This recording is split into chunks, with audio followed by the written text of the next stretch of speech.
গণতন্ত্রের প্রবক্তা, স্বাধীনতার মহান ঘোষক, বীর মুক্তিযোদ্ধা, বাংলাদেশের প্রথম রাষ্ট্রপতি শহীদ প্রেসিডেন্ট জিয়াউর রহমানকে আমি শ্রদ্ধার সাথে স্মরণ করছি, যার জন্য আজকের আমাদের এই অনুষ্ঠানের আয়োজন।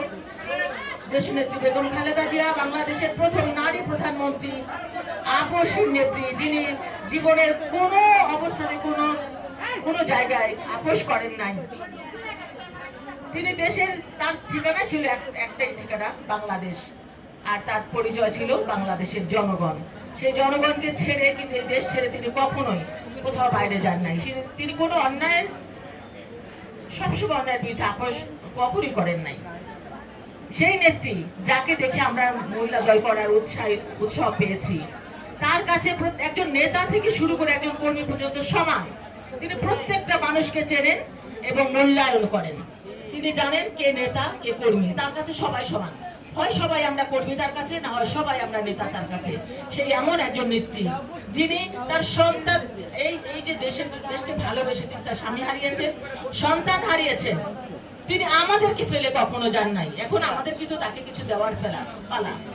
তো আমরা আসলে জাতীয়তাবাদী মহিলা দল এমন একটা সংগঠন যে আমরা যে কোনো বিপদে, আমাদের ইসভাই আমাদের প্রমাণ যে আমরা অন্তত তাকে নিয়ে, আমরা যদি 100টা প্রোগ্রাম করে থাকি, 95টা প্রোগ্রাম আমরা ইসভাইকে সাথে নিয়ে করেছি। ছোট একটা প্রোগ্রামও যদি হয়, যেটা মাঠে নামতে অন্য সংগঠন সাহস পায় না, সেই প্রোগ্রামও জাতীয়তাবাদী মহিলা দল কিন্তু মাঠে থেকে করেছে।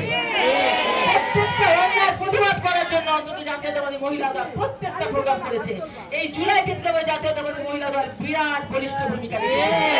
সেই জন্য দেশনেত্রী বেগম খালেদা জিয়া এবং আমার মহিলা দলের পক্ষ থেকে আপনাদের স্যালুট এবং সম্মান জানাই। এবং সবাইকে বলতে চাই, জাতীয়তাবাদী মহিলা দল অতীতে যেমন রাজপথে ছিল, এখনো আছে, ভবিষ্যতেও থাকবে ইনশাআল্লাহ। আমরা ধানের শীষকে বিজয়ী করে ঘরে ফিরবো ইনশাআল্লাহ।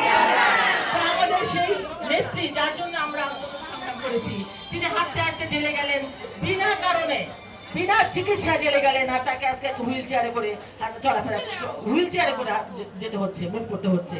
তিনি চিকিৎসাও পান নাই। আজকে যদি এই স্বৈরাচারী সরকার যদি তাকে চিকিৎসার সুযোগ দিত, তাহলে হয়তো তিনি বিদেশ যেতে পারতেন, সুচিকিৎসা পেতেন এবং সুস্থ হয়ে আমাদের মাঝে থাকতে পারতেন। কিন্তু স্বৈরাচারী সরকার সেটা দেয়নি। আজকে এই জন্য তিনি তিল তিল করে মৃত্যুর দিকে এগিয়ে যাচ্ছেন।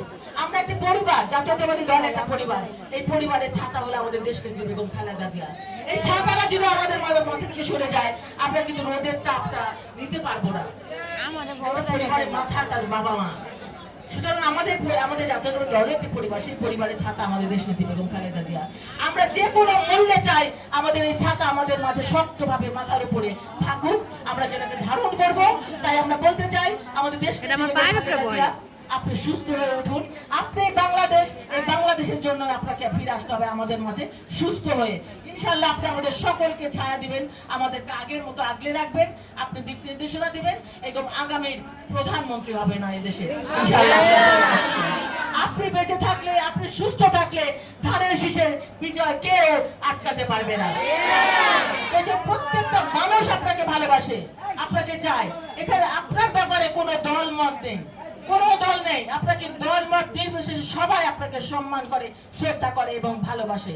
তাই আমরা আজকের এই দোয়া মাহফিলে আপনার আশু সুস্থতা কামনা করছি এবং আশা করছি আপনি সুস্থ হয়ে অচিরে আমাদের মাঝে আবার ফিরে আসবেন এবং এই নির্বাচনী প্রচারণায় অংশগ্রহণ করবেন।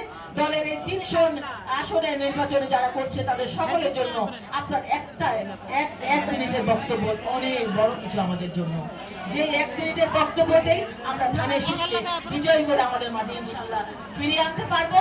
তাই আপনাকে আজকে আবারও আমরা স্যালুট জানাই এবং আপনার আশু রোগ মুক্তি কামনা করি।